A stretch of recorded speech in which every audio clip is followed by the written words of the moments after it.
नमस्कार, मैं विश्वारती रवि और मैं पहुँची हूँ आगरा और हमारे साथ भंते जी हैं। भंते जी आपको नमो बुद्धाय जय।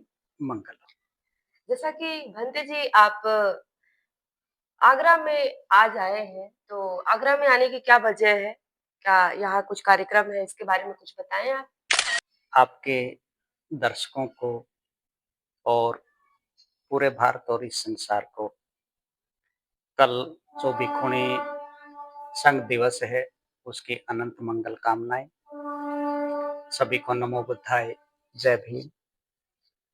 आज जो आगरा में आने का कारण है, यही है कि कल आगरा के अंदर पहली बार उत्तर भारत में सर्वोदय भिक्षु डॉक्टर करुणाशील राहुल के कुशल नेतृत्व में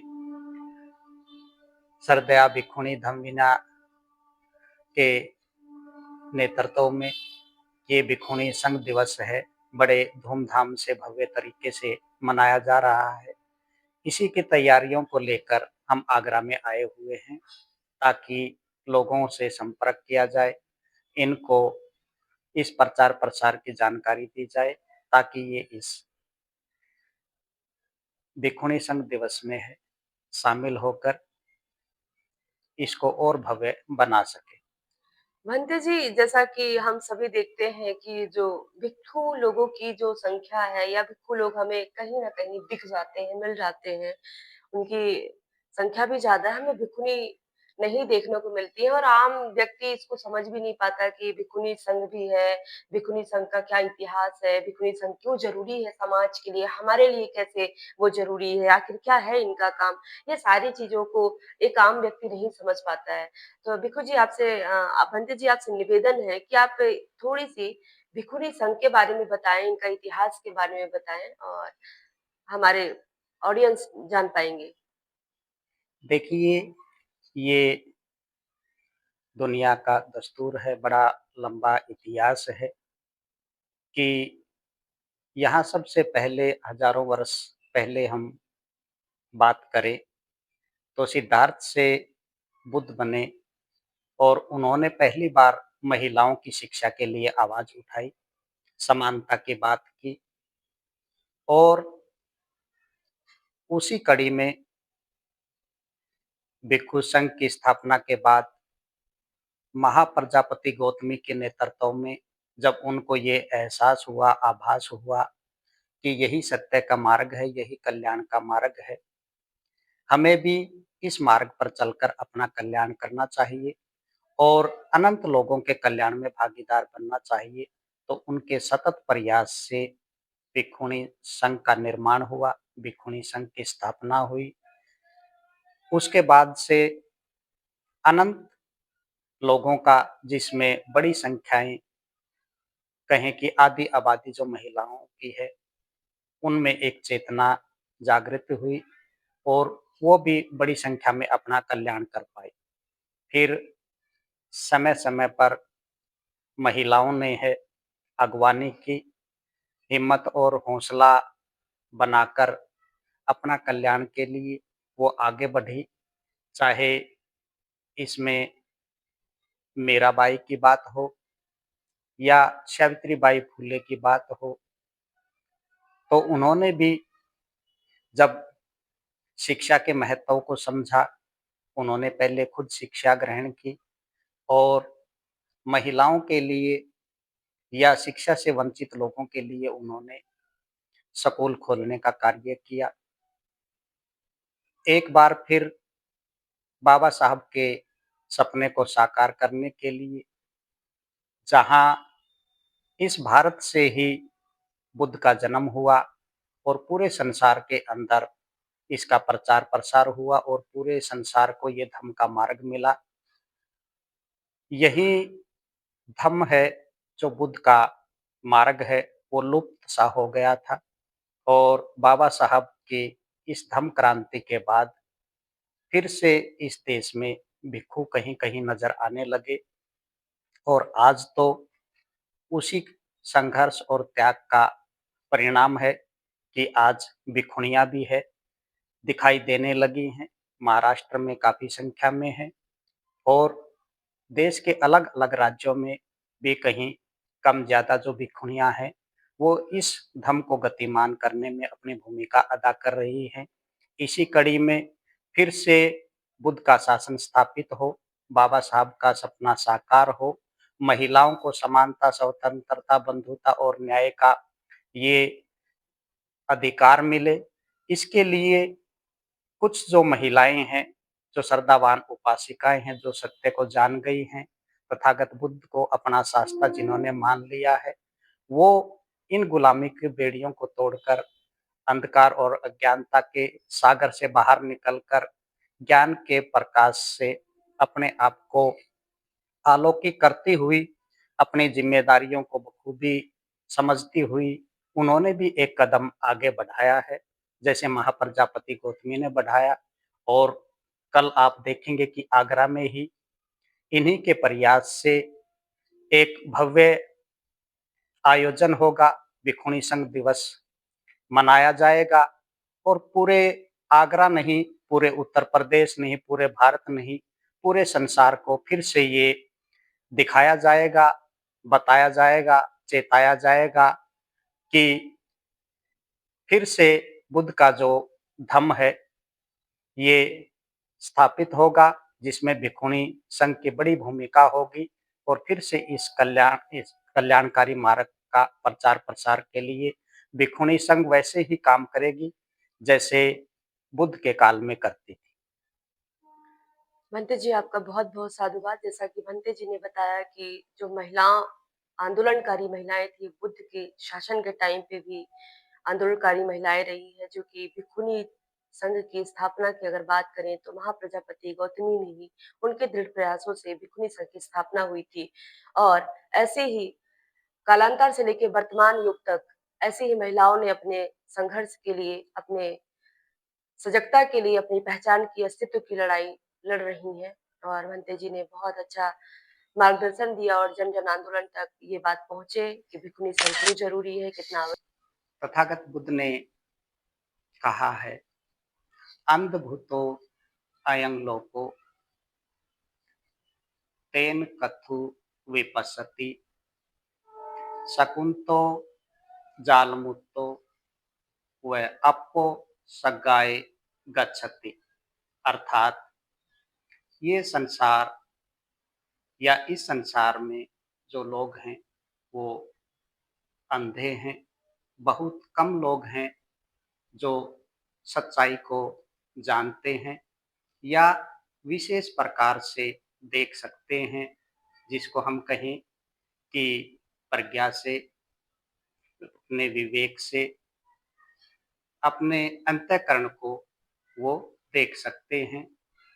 ये संसार या इस संसार के बहुत सारे जो लोग हैं, वो अज्ञानता के सागर में डूबे हुए हैं और अंधकार में जीवन व्यतीत कर रहे हैं।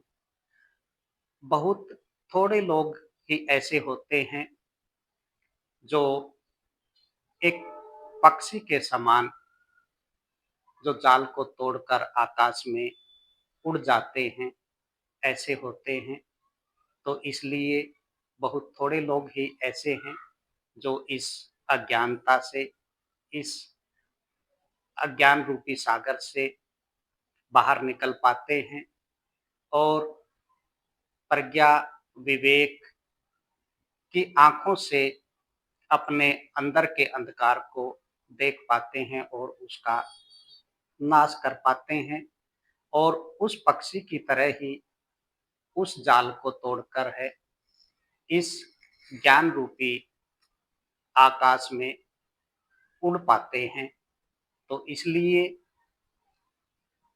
ये किसी जाति और धर्म की बात नहीं है। जो बुद्ध का मार्ग है, ये जो धम्म का मार्ग है, ये सत्य का मार्ग है और ये नहीं कि सत्य हर किसी को समझ में आ जाए। बस जिसको भी इस मार्ग की सच्चाई समझ में आ गई, वही इस पर चल पाए, वो अपना कल्याण कर पाए। जैसे महाकारुणिक तथागत बुद्ध के ही काल की बात करें, तो इसमें गाँव के गाँव, जिसको आज आप अपर कास्ट कहते हैं या दूसरे लोग कहते हैं, वो बड़ी मात्रा में है तथागत बुद्ध की शरण में आए, तथागत बुद्ध को शास्त्रा माना और इस धम्म को गतिमान करने में अपनी भूमिका अदा की। आज बोधिसत्व बाबा साहब डॉक्टर अंबेडकर से प्रेरित होकर जिनके लिए बाबा साहब ने ताउम्र काम किया, उनके कल्याण के लिए अपना पूरा जीवन लगाया। इसलिए बाबा साहब को अपना आदर्श मानकर वही लोग इसमें पहल कर रहे हैं, क्योंकि भारत में लंबे समय से जो बुद्ध का मार्ग है, धम्म वो लुप्त हो गया था। फिर से बाबा साहब के त्याग बलिदान के बाद इस सुंदर संविधान की बदौलत ये अवसर मिला है कि जो पहले वंचित लोग हैं, जिन्हें अपना कल्याण करना है, वो अब इस पर चलना शुरू हुए हैं। जैसे-जैसे बाकी के लोग भी अज्ञानता और अविद्या से बाहर निकलेंगे, तो वो फिर से वैसे ही इस पर चलकर अपना कल्याण करने लगेंगे, जैसे तथागत बुद्ध के काल में उन्होंने चलकर अपना कल्याण किया और पूरे भारत ही नहीं, पूरे संसार में इसका प्रचार-प्रसार किया। बहुत ही बढ़िया। भंते जी, जैसा कि हम सभी जानते हैं कि आज के टाइम पे व्यक्ति इतना भागम-भाग है, वो एक अच्छी ज़िंदगी की खोज में रहता है, अच्छी रोज़गार, अच्छी जॉब्स, अच्छे घर, गाड़ी, बंगले इन सब की चाहत रखता है। और वो कहीं न कहीं इतना वो इन सब सारी चीज़ों में बुद्ध की शिक्षाओं को इतना वो नहीं समझ पाता है, जब लास्ट में उन सब सारी चीज़ों की भाग-दौड़ उसके जीवन में थोड़ी कम होती है, जब आखिरी पड़ाव में जाता है, तो वो बुद्ध की शिक्षाओं या बाबा साहब की विचारधारा को फिर वो टाइम देता है। और जैसे यूथ है, यूथ बोलते हैं हमारे लिए इतना ज़रूरी नहीं है, तो मैं ये समझना चाहती हूँ कि बुद्ध यूथ के लिए कितना ज़रूरी है? और जैसे कि आज की जो यूथ है, वो रोज़गार को लेकर कितना दबाव में रहते हैं, तनाव में रहते हैं, रिश्तों को लेकर के। तो इन सब बीच में जो शील है, उनके जीवन में किस तरह काम कर सकता है और बुद्ध उनके लिए कैसे उपयोगी हो सकते हैं? बुद्ध की शिक्षाएँ उनके लिए कितना ज़रूरी है? बंटी जी मार्गदर्शन करें आप। देखिए, महाकारुणिक तथागत बुद्ध ने कहा है कि जीवन को जितना भी आप हल्का रखेंगे, आप उतनी ही तेज गति से अपना कल्याण कर पाएँगे और दूसरों को लोगों का भी मार्गदर्शन कर पाएँगे। आज आपने कहा कि ये जो भाग-दौड़ है, ये सिर्फ़ रोज़ी-रोटी का हासिल करने का प्रयास है। वो लोग अभी अज्ञानता में है, अविद्या में है। हम बात करें राजकुमार सिद्धार्थ की, तो वो राजमहल को छोड़कर उन सभी सुख सुविधाओं का त्याग करके उन्होंने तप किया, सत्य को समझा और वो बुद्ध बने। इससे भी आगे वो सम्यक संबुद्ध बने और पूरे संसार के कल्याण के लिए जीवन पर्यंत काम किया। ऐसे ही आगे महान सम्राट अशोक को जब इस सत्य के मार्ग के बारे में पता लगा, तो उन्होंने भी इसकी महत्ता को समझा और इसके प्रचार प्रसार में अपने राजकाज की पूरी शक्तियां लगाई। इससे भी आगे धम्म के दायक बनकर उन्होंने अपने ही राजकुमार बेटा और बेटी को भिक्षु और भिक्षुणी बनाया और श्रीलंका में भेजकर इस धम्म के मार्ग का विदेशों तक प्रचार प्रसार किया, ताकि अनंत लोगों का कल्याण हो सके। आगे आगे जैसे भी हम महापुरुषों की श्रृंखला को देखेंगे और यहाँ तक कि मान्यवर साहब काशीराम को जब पता चला, तो उन्होंने भी इस त्याग की श्रृंखला में अपना नाम जोड़ा और जो आज युवा है, बेरोजगारी की मार झेलते हुए आज रोजी रोटी की भागदौड़ में रोजगार के लिए वो मारा मारा फिरता है। मान्यवर साहब काशीराम ने भी फर्स्ट क्लास की नौकरी छोड़ी और इस समाज के लिए, उनके कल्याण के लिए उन्होंने पूरा जीवन लगाया। तो इसलिए हमें ये समझना है कि जीवन की सार्थकता क्या है। हम अभी अज्ञानता के कारण, अविद्या के कारण केवल व्यक्तिगत ही सोच रहे हैं। केवल हमारी जो सोच है वो बिल्कुल समुचित है, संकुचित है, इसलिए हम अज्ञानता के कारण, अविद्या के कारण हम इस जीवन की सार्थकता को नहीं समझ रहे और छोटे-छोटे लक्ष्यों के लिए ही हम भागे-भागे फिर रहे हैं। इसी से हमारे जीवन में जो समस्याएँ पैदा होती है और हमारा जो जीवन दुखी रहता है। भंते जी, आपने बहुत ही अच्छा मार्गदर्शित किया। भंते जी, जैसे कि अभी बात करें। आपने जैसे जी, इसके साथ ही सीलों के बारे में जी, जिज्ञासा ज़ाहिर की, महाकारुणिक तथागत बुद्ध ने इस संसार के कल्याण के लिए धम्म का मार्ग दिया और कहा कि जो भी व्यक्ति किसी भी जाति, किसी भी धर्म का है, जो इस पर चलेगा, उसके लिए ये 5 जो सील हैं, सिद्धांत, नियम हैं, ये मानना अनिवार्य है। तो पहला जो सील है, वो है कि मैं प्राणी हिंसा से विरत रहने की शिक्षा ग्रहण करता हूँ, जिससे व्यक्ति के अंतःकरण में शांति स्थापित होती है, जिससे उसके परिवार, समाज और पूरे संसार में अगर इसका पालन किया जाए, तो ये विश्व शांति के लिए है, बहुत महत्वपूर्ण है और इसी से जो एक देश का दूसरे देश के साथ युद्ध है, एक ही परिवार में आपस में जो कलह है, वो सब खत्म हो जाएँगे और संपूर्ण शांति स्थापित हो जाएगी। दूसरा है कि हमें चोरी नहीं करनी है, तीसरा है कि हमें अपने चरित्र को अच्छा बनाना है और चौथा है कि हमें जीवन में कभी झूठ नहीं बोलना है, चुगली, निंदा, बुराई नहीं करनी है और किसी भी प्रकार का हमें नशा नहीं करना है। जब कोई भी व्यक्ति या कहें कि जो युवा है, उसके लिए ये कितना ज़रूरी है। जब वो 5 शीलों का पालन करेगा, तो उसके अंदर जो आत्मविश्वास है, आत्मबल है और ऊर्जा का जो संचार होगा और उसकी कमियाँ जो खामियाँ हैं, वो खत्म होगी और वो एक सैनिक की तरह, एक योद्धा की तरह उसका चाहे कोई भी लक्ष्य है, वो उसको बड़ी तीव्र गति से आगे बढ़ते हुए उसको हासिल करेगा। फिर उसको जो रोज़गार की चिंता है, वो भी उसकी पूरी होगी और एक अच्छा नागरिक बन के अपना भी कल्याण कर पाएगा, अपने परिवार का भी कल्याण कर पाएगा और इस राष्ट्र के निर्माण में वो अपनी महती भूमिका अदा करेगा। इसलिए ये जो शील हैं, ये युवाओं के लिए और हर व्यक्ति के लिए, चाहे बड़ा है, छोटा है, महिला है, पुरुष है, वो किसी भी क्षेत्र का है, किसी भी देश का है, तो ये शील सुख का आधार हैं, यही जीवन को सुखी बनाते हैं, इसलिए हमें शीलों का पालन करना चाहिए। भंते जी ने बहुत ही अच्छा बताया, बुद्ध के दिए शीलों की क्या महत्वता है, मानव जीवन में क्या महत्वता है, एक यूथ में। इन सब के बारे में भंते जी ने बहुत ही सरल शब्दों में आप लोग के सामने अपनी बात रखी। भंते जी, जैसा कि एक आखिरी सवाल आपसे, जब हम बाबा साहब की बात करते हैं, तो बाबा साहब की बुद्धमय भारत की जो कल्पना है, तो आज की वर्तमान स्थिति में उस बुद्धमय भारत की जो कल्पना किए थे बाबा साहब, वो कितना सार्थक हो रहा है? आप इस बारे में क्या कहेंगे? और अभी वर्तमान में क्या स्थिति है उसकी? कैसा देखते हैं?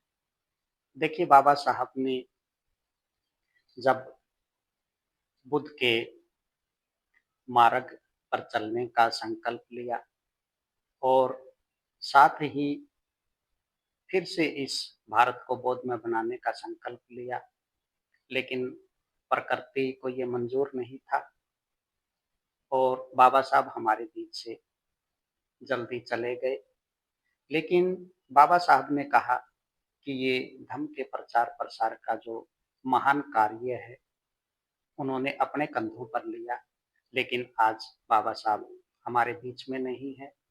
तो यह महान कार्य अब हमारे और आपके कंधों पर है।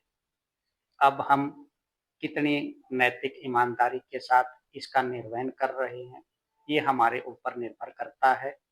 लेकिन सर्वदय भिक्खु डॉक्टर करुणाशील राहुल धम्म भूमि संकल्पित है और जैसे बाबा साहब ने कहा कि आज मैं अकेला इस आंदोलन रूपी तंबू का बम्बू हूँ और जिस दिन ये बम्बू गिर जाएगा, तो ये तंबू भी गिर जाएगा और सब कुछ नष्ट हो जाएगा।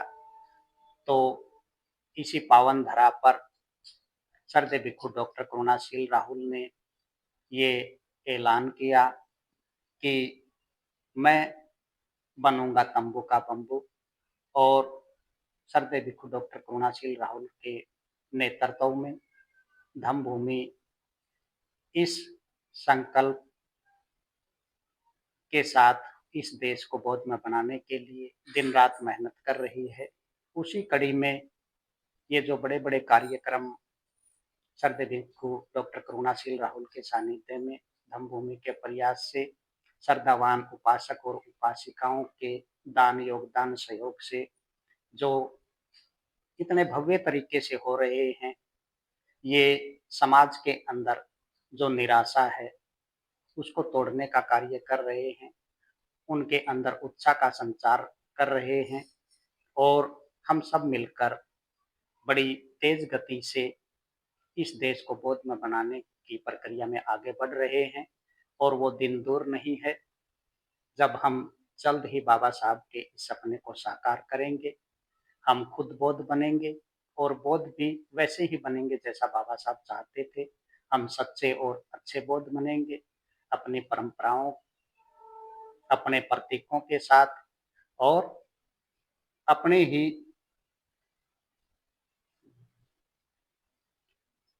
प्रतीकों के साथ, अपने परंपराओं के साथ। अपनी परंपराओं, अपने प्रतीकों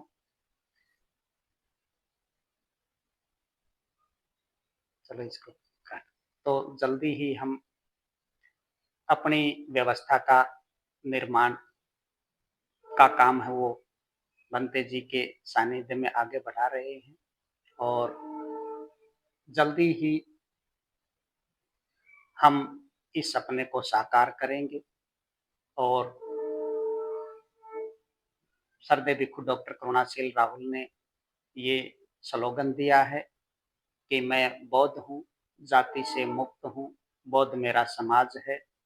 तो आप देखेंगे कि फिर से ये देश जाति विहीन बौद्ध समाज का निर्माण करेगा और इस देश को बौद्ध में बनाएगा। साधुवाद भंते जी, आपका बहुत-बहुत साधुवाद। नमो बुद्धाय, जय भीम। भवतु सब मंगल, सबका मंगल, सबका मंगल।